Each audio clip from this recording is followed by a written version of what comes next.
Good morning mga ka-chicken. As you can see, marami tayong malunggay dito. Ayan, oh. Hindi natin kayang ubusin yan. Kaya ang ginawa natin, namitas tayo. Ito. At alam nyo para saan to? Para to sa mga manok natin. Ayan, oh. Pasok na tayo sa ranging area natin.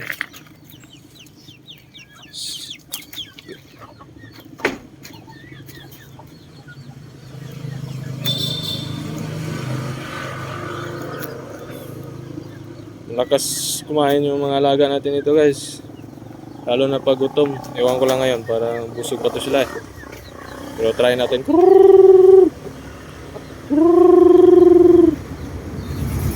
Yung broadcast natin. Siya mo papa.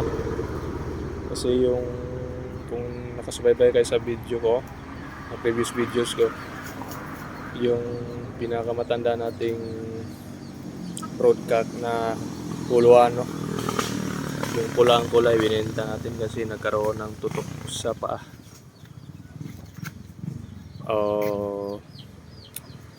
Anong tawag yan sa English? Kalimutan ko, guys. Basta yung may sugat siya sa paa na namamaga. Pero nung binenta natin yon, sinabi natin sa buyer yung issue. Tsaka normal pa rin yung lakad niya even na may tutok siya sa paa. Binili pa rin yung customer. Yun nga lang, mura na yung naging bintahan natin. Kasi may issue nga. Naging 1.5 na lang yun. 4 kilos na yun siya. Gusto kasi ng tatay niya yung mga uluano daw. Ayaw niya yung forma daw ng mga dumpo. So ito, guys, ibibigay na natin sa kanila. Kalat natin para kahit saan sila pumunta. Malakas sila magkain nito, lalo no. Kasi busog pa ngayon sila eh.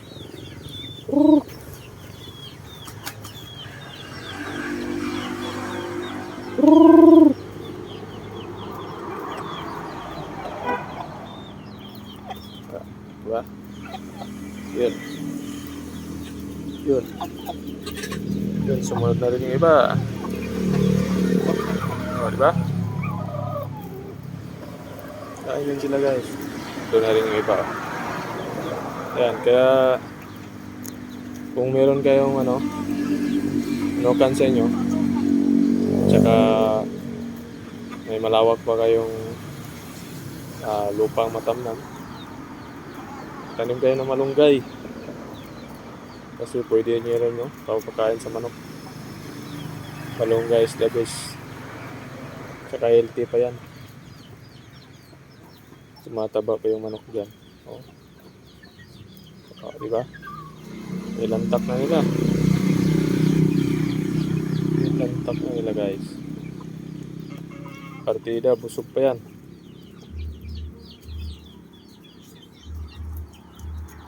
So you can see, guys, konti na lang to sila kasi lagi tayong nagbibenta. Tsaka nagkakatay. Yun. Dito rin yung iba. Yan, kain na yan sila ng kain. Balik-balikan nila yan. Nagsawa nila, iwan nila.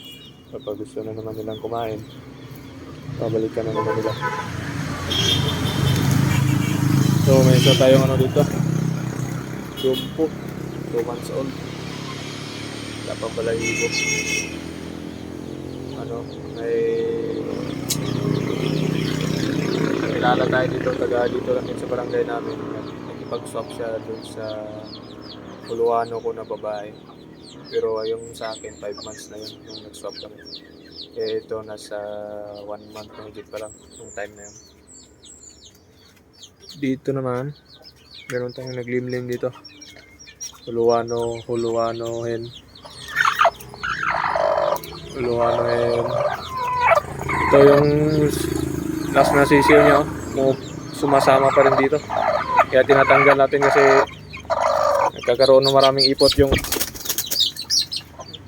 tugan niya. Ito naman yung Shamu Pama natin. Ito yung Shamu Pama natin.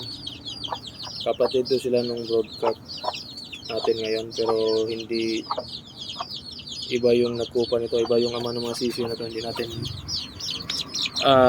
binread yung magkapatid. Yung tatay ng mga sisiyo na to is yung last na Huluano natin, yung pinakamatandang Huluano, yung binenta ko nga ng 1.5. So dito meron din sa kabila. Yung nanay nito Huluano, yung tatay naman nito is Shamu Asil. So